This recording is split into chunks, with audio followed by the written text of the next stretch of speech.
من والصلاة والسلام على رسولنا محمد وعلى آله وصحبه أجمعين.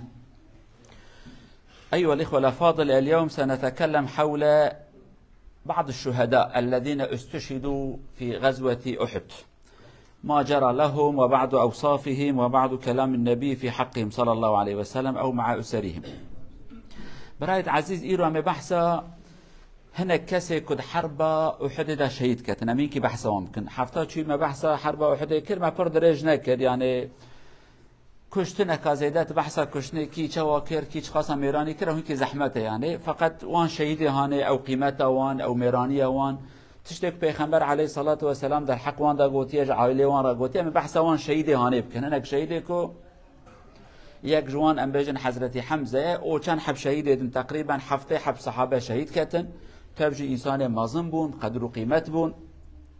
حتى وان انسان شهيد كتن كو بيروا چند حفته بره ما پیغمبر ما گو پیغمبر گو صلى الله عليه وسلم من خودیتیت خوا خودم مدید شور من دویش کاندی وزان شور چیه دوی شور شکاندی بو مدی حبکی چهلک اینک تو کی ناخرک حبکی سریحات وجه کرن دبي يا رسول خدا اب خواتم معنوي چیه دبي چهلک معنوي چهلک ام بيجن چهلک يعني وزانن چهلک گوتيه معنوي صحابي انسان مازن صحابي مورن کشتن ابي استعبير ايله تخمه دبي شوره من ابش که یک عائله من جاي ورا کشتن عائله مالبات من یک ورا کشتن دبي شور حضرت حمزه بو او هات کشتن اپ پیغمبره او برای هبي شیر بون او حيوان هانيك سري هات جاي كرنجي كي صحابيه مازن او هات كشتنه تعبير اخوا پیغمبر صلى الله عليه وسلم هات جي امي جان بحث وان صحابيه هانيك ان شاء الله. طبعا حوالي 70 صحابه استشهدوا في معركه احد، 70 واحد، ومن الكفار على اصح الروايات 37 واحد. طبعا قد تقول ماذا حصل؟ المسلمون في الاول كانوا هم مسيطرين على الحكم على المعركة، ولكن بعدما نزلوا من فوق الجبل انقلب الأمر واستشهد عدد كبير منهم، لأن عدد الكفار كان أكثر حوالي 4 مرات أكثر من المسلمين، فحصل ما حصل استشهد حوالي 37 صحابيا. طبعا جمارة صحابية مكة أبي بسلمانة سيو حفت حبون لقول روايات أنمازن سيو حفت حب صحابة مسلمان هاتن كشتن وحفته حبجي جكاف ببهرم حفته حب مسلمان شهيد كاتن سي حفت حبجي كافراتن كشتن ونبيجن چما وقصا جمارا مسلمانا لورا مسلمانا كيماني كي كير گوداريا پیغمبر نكرند جي كدا شاشتي كي چيبو او شاشتي يعني بو سبب كو حرب سرو بنوبو اجا مسلمان براتن كشتن او كافر اجا بسركتن نورمال دا دست بي كدا مسلمان بسركتن مسلمان پیش دا چون كافر هيدي دست بي كرن درافن لورا پیلانک پیغمبر دانی بو علیه الصلاة والسلام پیلانک پر مضبوط بو پیلانک لگورا حربه پیلان وکای پیلان ساغلم تنبون فقط گاوا کو هنکیج عسکر گوداری سروکی خونکن مازنه خونکن قرابوت کوي کی يعني صحابيه جنکی کیمانی چکر او دا زرارکی دیتن. طبعا اولا سيد الشهداء نحن نقول او في الاسلام حينما نقول سيد الشهداء هو حمزه ابن عبد المطلب رضي الله عنه، فهو استشهد. وربما أول مصيبة كبيرة حصل للمسلمين هو استشهاد سيدنا حمزة، استشهد قتله وحشي، وأتت بعد ذلك هند زوجة أبي سفيان قطعت الأذن والأنف وشقت البطن وحاولت أن تأكل شيئا من كبده، يعني حصل مثل كبيرة في بدنه. ولكن الشهيد شهيد، الكلمة العربية أظن معناه إذا ذبحت الشاة بعد الذبح لا يضره أن تسلخ ولا ما تسلخ ما يضر، استشهد بعد الاستشهاد لا يضره مهما حصل، فعملوا فيه هكذا انتقاما لأنه كان بطلا وقد قتل كثيرا من كبار المشركين في معركة بدر، فانتقموا منها ومثلوا ببدنه هكذا. طبعا مازن الشهيدة الإسلام دا كامد بيجن پیغمبر قوتي سيد الشهداء مازن شهيدة حمزة كري عبد المطلب آب پیغمبر. حمزه میره کی پر مازن بو، یعنی تاریخ مسلمان ادابته گوتن حمزه پیغمبر جرات بجا شیر خدا و رسول خدا، حمزه شیر خدا یعنی او قمیر بو. هرچه قدر داوی ام حضرت علی راد بجن فقط سر خبردان پیغمبر صلی الله علیه و سلم کو هات گوتن شیر خدا علی شیر خداه عببرن حمزه شیر خدا، حمزه شیر خدا شیر مزانن چی یعنی اصلا شری خدای پیغمبر حمزه پر میر بو یعنی زیده حد خو میر بو حمزه وقتی که شهید کرد اوی که یکوش مزانم وحشی بو یکوش حرب کی رمح کی آبل زکی قص به شهید کرد داوی جنا ابو سفیان کو ناوی هنده هند يعني باشك هن ظلام بو هن ظلام بو ناي دنيا خرا كرا او حرصا ميرا بيرا هبو يعني عقل ميرا بيرا هبو رحي ميرا جنكي دابو او قصا عجيب جنكي اوي جنا هاني ها داوي حمزه ديد گوهي ويجيكر فوزي ويجيكر دفنا ويجيكر زكي قلاش كذا باي درخست اج قحره چمكي حمزه د حرب بدر دا باوي كشتي ابي كشتي حمزه بو يعني پر انسانه كشت و پر صحابيه دنيا شهيد كتنجي كافر في تشتهاني كر هاتن حيفا خجوان ساندن گو هيوان جي كرن زكي وان قلاشتن شعبي وان درخستن تشتهو ساكنو پر خراب كرن حتى ابو سفيان وقت كشار قديه گو قالوا بسلمانا گو ونهيكي مريه خو بدينك زك مكي وان قلاشنا شعب معبي وان گو وان جي كرنا من نگو تشتكي وساكنو بك ناز عاجز نبو ما يعني نكيفا من هاتيه ناز عاجز بو من ولكن كرن بري وساكنو نذكر نجعدت بميراب وكت جنازه خرابكي فقط اوانا نبون ميري وساكن اخلاقي وانت نبو كرن ابو سفيان قال من اخوستيه ليز عاجز نبو ما يعني از ناز عاجز من كيف مناتيه لي كرن زانبن يعني وتشتكي وساكنه تشبيه من جي امر نكره صبروا برملت نبجه ابو سفيان شرازيله كيبو في تشتاني كلمه بيان كريه من اقوت يا بكنجي كيجي كر كيف وانزانه طبعا حمزه رضي الله عنه النبي صلى الله عليه وسلم تألم كثيرا على وفاته حتى الصحابه يقول بكى بكاء شديدا عليه ويقال بأن النبي قال لن أصاب بمثل هذا المصيبة بعد اليوم لن يأتيني مصيبة مثل هذا حتى حينما يعود إلى المدينة فمعظم أهل المدينة لهم زوجات وبنات يبكوا عليهم فالنبي يقول لا بواكي لحمزة لا يوجد أحد يبكي على حمزة لا أهل له ولا أقارب كثير فبعض الصحابة من أهل المدينة يرسلون أزواجهم إلى بيتي حتى يبكوا فيبكون فبعد مدة النبي الظاهر كان تعبان ينام شوية وبعدين يفيق يقول أتبكون إلى الآن أو معنى الكلمات النبي صلى الله عليه وسلم يقول يكفي بورك فيكم وبعد اليوم لا تبكوا على الأموات بكاء مثل المراسيم العسكرية يعني البكاء الطبيعي هذا شيء لا يعترض عليه الإسلام ولكن في السابق كان هناك بكاء ويرفعون الأصوات على صدره ويشقون الجيوب الإسلام بعد ذلك هذا ممنوع لا يقبله الله عز وجل طبعا حضرت حمزة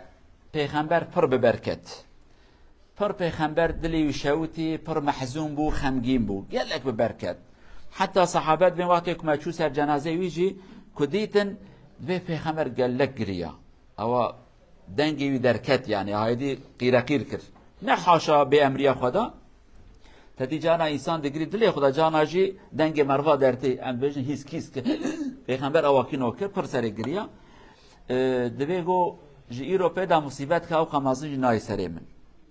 مصيبات المازن أبو حمزة شهيد كات پیغمبر پر بركت يعني حتى كنت زبر مدينة جي هر كسر مريا خود قري پیغمبر به یک تنه سر حمزة بقري كاس كي تنه ملت مدينة صحابية كلوينه جني خراد من هر مال حمزة بيجي بقري پیغمبر تخوازه قين كي بقري شن قدر كي دقرين پیغمبر قيرعتين كي خواوي تي باشه تعبي خبات كاد نيرات سواي دقرين دبیم هیچ دوام تکن گری نخود به بلده بسیدی نکرد تمامش آن پیدا جی کس کی براد اسلام دل سرمریه بقیره قیر و فریاد نکه تمام دلیوت شوته بگرین فقط بره عادته کی بود جندهاتون و خود خستون و گریان جلی خود قطعاً نگو هدی اویه حرامه حتی تشتکی دیجی صفیه خشک حمزه متى پیغمبر دیا زبیر جی صحابی کی پر قدر و قیمت بو اوج المدینه هات پیغمبر گو زبیر گو اویه وقت صفیه به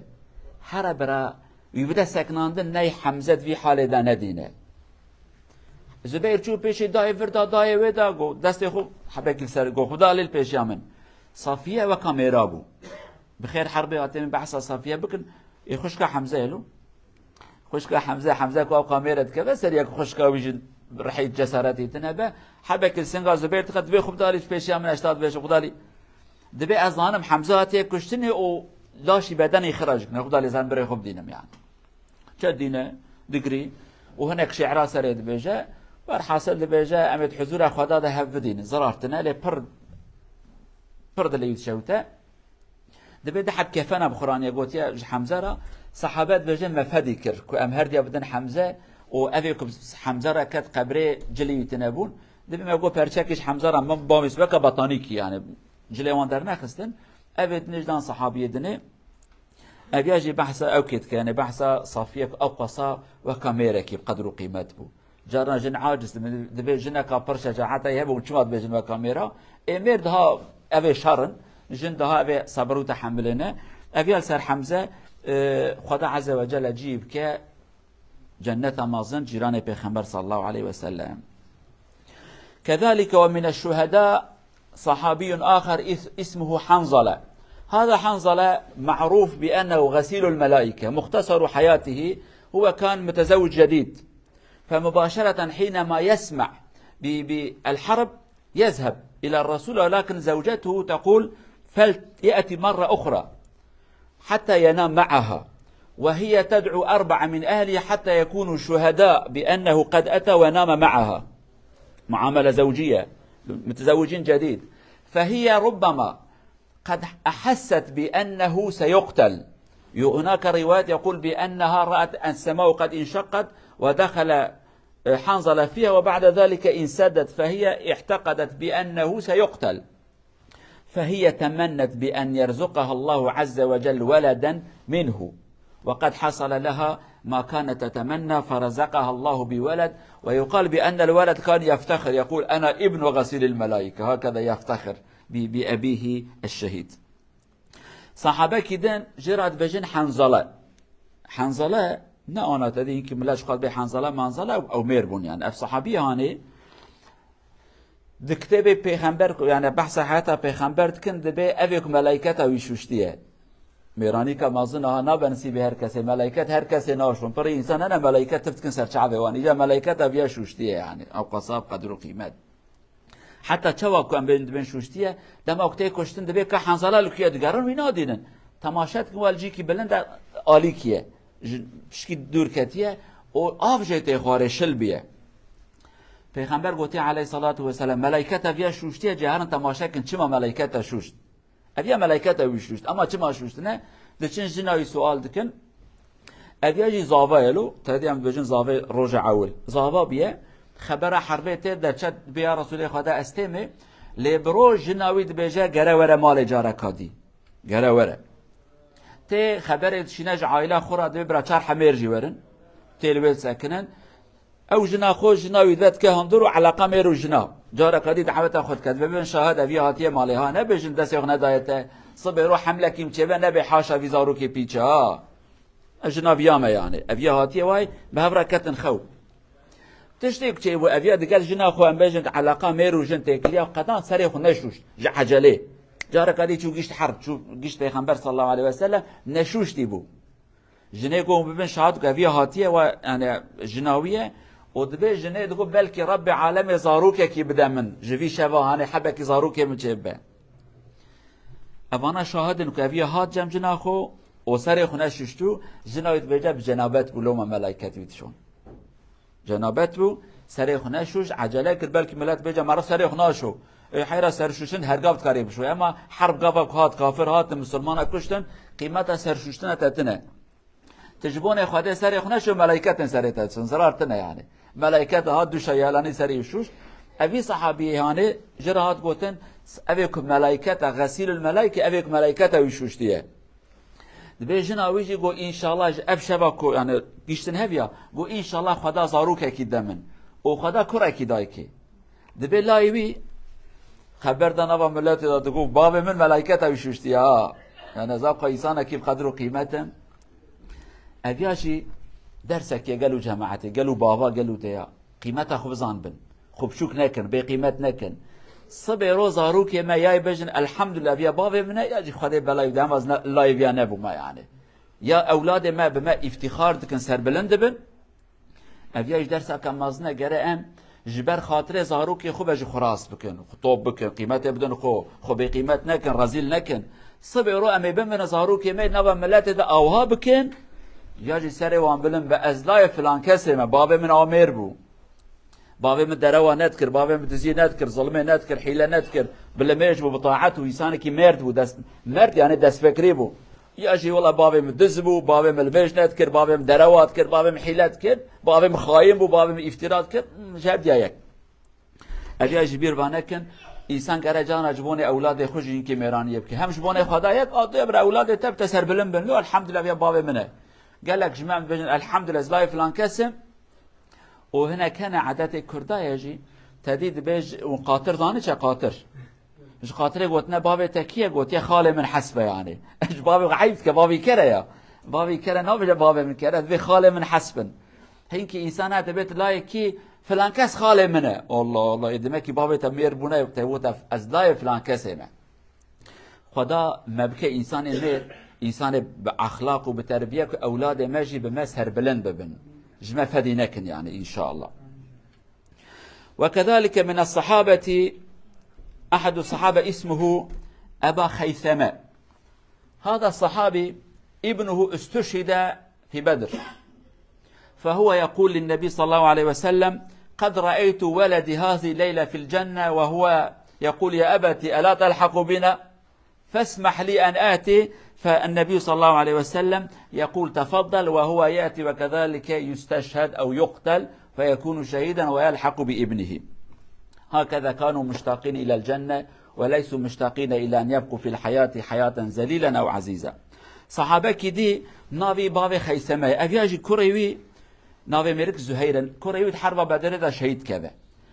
بريا حرب احد خود دينا كلاي جنة دا كيف تكا والله الله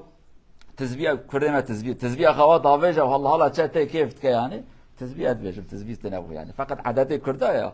كيف كان تزبيه اخوات دافجن دبي تزبيه كيف هي تشتي دبي جو بابا والله جي من خشه ما تجي ناقي من بيبيا تكريا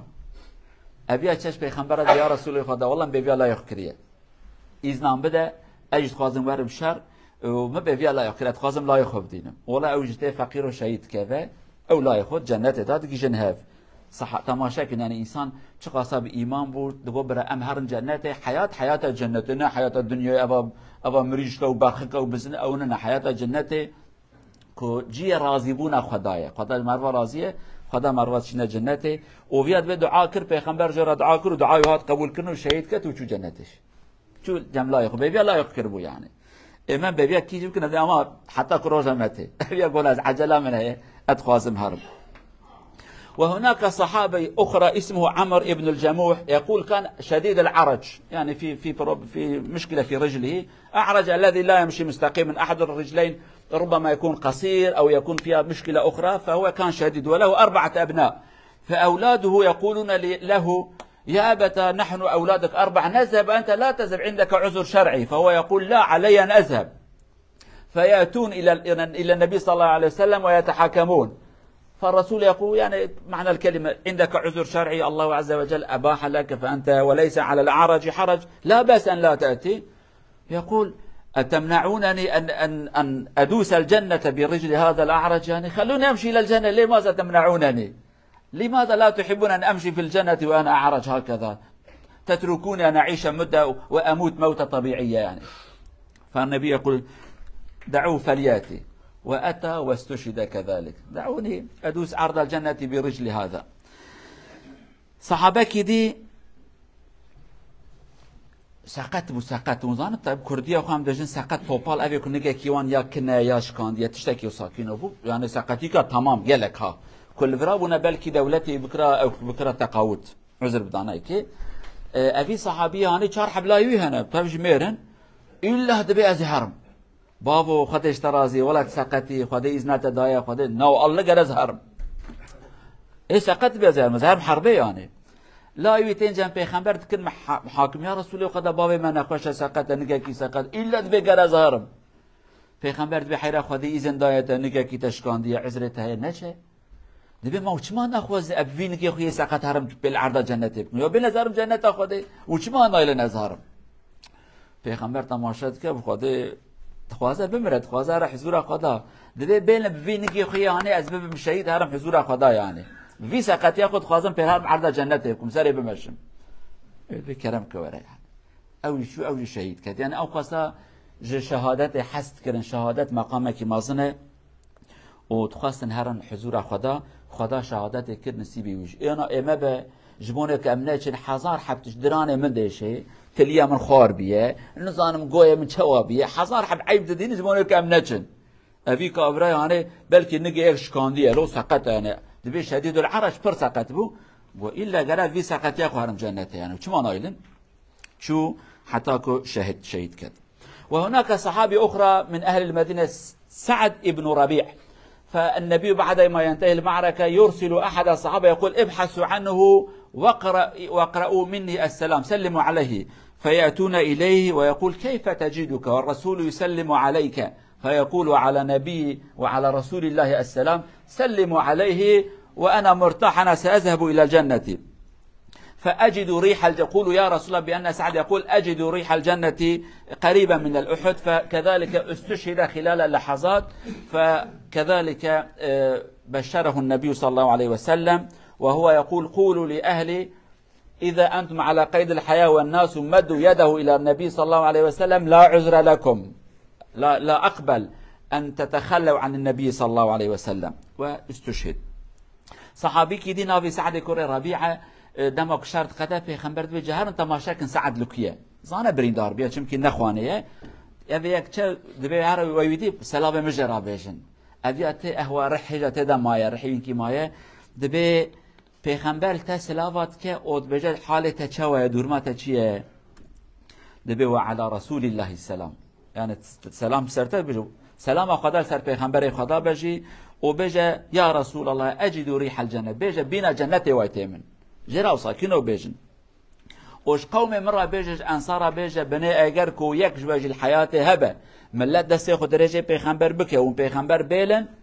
جوا قبولناكم ها جرا وانتب ورن كشتن هيجا ملت دست ياخد درجة بيخنبر بكه أو قصا خدي إيمانك مازن بود چنا بكون بيخنبر بتنه بيلن ملت دست ياخد درجة بيخنبر بكه أو قصاكو إيمانك وانا مازن هبو. وهناك بعض النساء صحابيات استشهد أهلهن، نتكلم عن 2 أو 3. هناك حمنة بنت جحش أخت عبد الله ابن جحش استشهد، أخبرت أو أخذت خبر استشهاد حمزة خالها وعبد الله ابن جحش أخته، وكذلك زوجها الزوج والخال والأب استشهدوا يبشرون يقول هكذا حصل. فهو يقول زوجها كان مصعب بن عمير، زوجة مصعب الزوج والأخ والخال فكلهم يقتلون. فحينما يقول استشهد حمزة هي تقول إنا لله وإنا إليه راجعون، مات أخوك تقول إنا لله وإنا إليه راجعون يعني بالصبر. ولكن حينما يقال لها قد مات زوجك فهي الكتب يقول فصاحت وولولت ترفع صوتها وما مصيبتي. فالنبي يقول صلى الله عليه وسلم إن زوج المرأة لها بمكان، مكان زوج شيء آخر، فهي أصبحت أرملة لذلك تألمت كثيرا. إذا ماتت أو إذا بكت امرأة على زوجها فعلينا أن نفهم زوج لها بمكان. صحابة كادن يجي إجاب مير هاتيا كشتن جنا مصعب كري عمير مير هات كشتن برهات كشتن خالي وحمزة هات كشتن وقت جرت بن حمزة هاتيا كشتن دبي إنا لله وإنا إليه راجعون يعني مر بريت هاتيا كشتن تيسا دبي إنا لله يعني خدا دا خدا بر كد بيجن ميرت هاتيا كشتن قيرد كه فرياد بيت كه دل شوته مير هاتيا كشتن پیغمبر به صلى الله عليه وسلم جي مير جنرا باشقه يعني جي مير نوكا جيت برايا وأبي خالة يعني ميرها جنكي كميري هات كشتن پشتاوی فقیر دشکه لو ما قلت نکا کردایی که جنه وانه دبرا میر هبه برحبه که میش به دوار بشی او قصا که میر مهمه پیغمبر که اوه جنه میروی جی کی باشقه يعني جي مير باشقه سر مير خو پر فقيراني قريا. وكذلك هناك امرأة أخرى من بني دينار من أهل المدينة فقدت زوجها وأخاها وأبوها، فتفقد الثلاثة استشهدوا، ولكن هي دائما تقول كيف حال النبي بخير، فهي تقول علي أن أرى النبي صلى الله عليه وسلم. فحينما ترى النبي وترى بأن النبي بخير وسلامة فهي تقول كل مصيبة بعدك جلل، أي كل مصيبة. فبعدما أنت على قيد الحياة يا نبي الله كل المصائب سهلة، لا ليست كبيرة، ولكن المصيبة الكبيرة هو استشهاد النبي. فهي حينما ترى بأن النبي على قيد الحياة تقول كل المصائب سهلة لا قيمة لها، فما دمت على قيد الحياة الخير والبركة موجود، فليقتل من قتل. جنا كاديجي مير دمرة برا دمرة باف دمرة سيحب دمرن، فقط أوهاتية جراد بجم مير تمرية ببرا قلب دمرة، باب تمر ببرا بمرة، برا تمر ببرا بمرة، لا يعني سيحب مير كرو برا. دبي پیغمبر چوای ویج مرا بيجن پیغمبر حالي چوای دبي باشه دبي گاز بدينم دليجن كير حتنا بدس پیغمبر بدينم وقتی بتي پیغمبر دين اهو پیغمبر ساخه سلامتيه دبي يا رسول خدا هر مصيبت پشت تسبكن كتشكينات بسرته تمامه ليك بلو مصيبت كيات بسرته ان مصيبت مازن كتشكيات بسرته بنيها چقا ايمان جناهه وان صحابيه هاني ما انا دبي برا ميري من كوري من جنا من بابم تشكي بنبه دنیا برا خراب به. اما افجنانه دبی یا رسول خدا پشتی کت ساغلمی تشتگی بتنبیه برا ما کی دمرا برا تنمری برا تجمرا ساقبي او قصا ايمانك وانا مازن هي. وكذلك هناك احد الصحابه اسمه سعد بن معاذ له اخ اسمه عمرو بن المعاذ هو كذلك استشهد، فالنبي صلى الله عليه وسلم حينما رآها يقول لها النبي صلى الله عليه وسلم ابنك في الجنة مع سائر الصحابة ومع سائر الشهداء. فهي تقول أي كل المصاب، فبعدما أنت على قيد الحياة كل المصاب سهلة بسيطة يعني لا يهم، المهم أنت على قيد الحياة. هي كذلك أبدت صبرا كبيرا، وبشر النبي صلى الله عليه وسلم لها وبشرها وقال لها قل لسائر أزواج الشهداء بأنهم قد التقوا في الجنة فعند الله عز وجل مكانهم مكان عالي. جنا كادن يجي أوجي پیغمبر جراد صلى الله عليه وسلم أوجي كراكيات يكشتن دبي لا يتو تبي شهيد دي جنة كيف وانها كيف تكن أوجي پیغمبر صلى الله عليه وسلم بشتي وقت ساغلامي تشتكنا ببرات باش بي و پیغمبر جراد بيجي حرج وان جنه دني را بيجه اوي كبري وان بابي وان ميري وان كوري وان مرنا عائله شهيده را بيجه پیغمبر گوتی ظلامه و مریه و تف جنت داند حضور خدا دا جی وان خوشها قد براقا نکن كيف وانه حضور وان جي وان حتى خدا جوان راضي بيه اوانه بيجه مادام خدا جوان راضي بيه و خدا وان كريه جنت ام سرسري خو سرچعبي خو بان تشتا قبول تكن. كذلك كلام الاخير هؤلاء الشهداء فيقول حاولوا أن يأخذوا 3 من الشهداء إلى المدينة، ولكن النبي أرسل إليهم وقال ردوهم إلى أرض المعركة، فدفنهم النبي صلى الله عليه وسلم بأرض أحد. فالذي يذهب إلى الحج والعمرة يرى مكان مسور فيه حائط كبير، وهناك أماكن غير محدد 100% أين أي شيء تقع، لأنه حصل فيضانات يقول بعد سنوات من دفنهم، ولكن النبي صلى الله عليه وسلم قال ندفنهم هناك. وفي الغالب دفنوا 2-3 مع بعض لأنه كانوا تعبانين جدا في جرحى وما في زمان، فلم يستطيعوا أن يحفروا لكل شهيد قبرا، فحاولوا 2-3 مع بعض فدفنوهم هكذا رضي الله عنهم جميعا. أبان شهيدي هانيجي وان كده فنكر لأرض أحد أبي بشي حج وعمري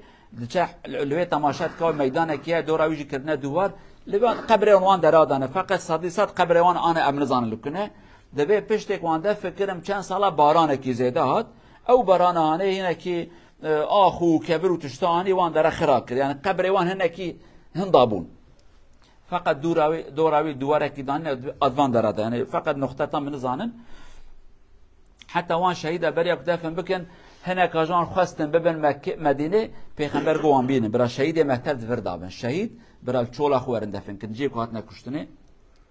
وتقريبا هما 10 حبات كرن قبركي نكار مجبوني هر شهيدكي قبركي حفطي حبن افاناج تفرين دارن تبنا خشن بلكي روكي دروجا نكت نخو دو سي كرن قبركي تبك او ساكنو كرن. وحتى كتاب بجن پیغمبر گو صحابي گورن لومن كبن صفا درس بكن او پیغمبر دست يقبلن كروجوان دعاء كيكر او داوي گو خدا عز وجل وام كاهل الجنه اخو او بسر مجي بگينوان خدا عز وجل جوان شهيد راضي به ان شاء الله مجوان دور نخينه حياتك باق جبك نسيب ما شهادتك بك نسيب ما اگر نيتها ما صادق به من مال اخو بمرجم شهيدا يعني ولا قبق نيتا مخربم حربي دوارن كشتنج ام نابن شهيد خدا شهادت بك نسيب شهادت چوا خدا مناسب دينا المالي بعد حربي دا بدري دا بچوا به بشكل كي خدا اجمتا راضي به ان شاء الله. الى ان نلتقي ابقوا في حفظ الله ورعايته والسلام عليكم ورحمة الله وبركاته. امانت خدای مازن ان شاء الله.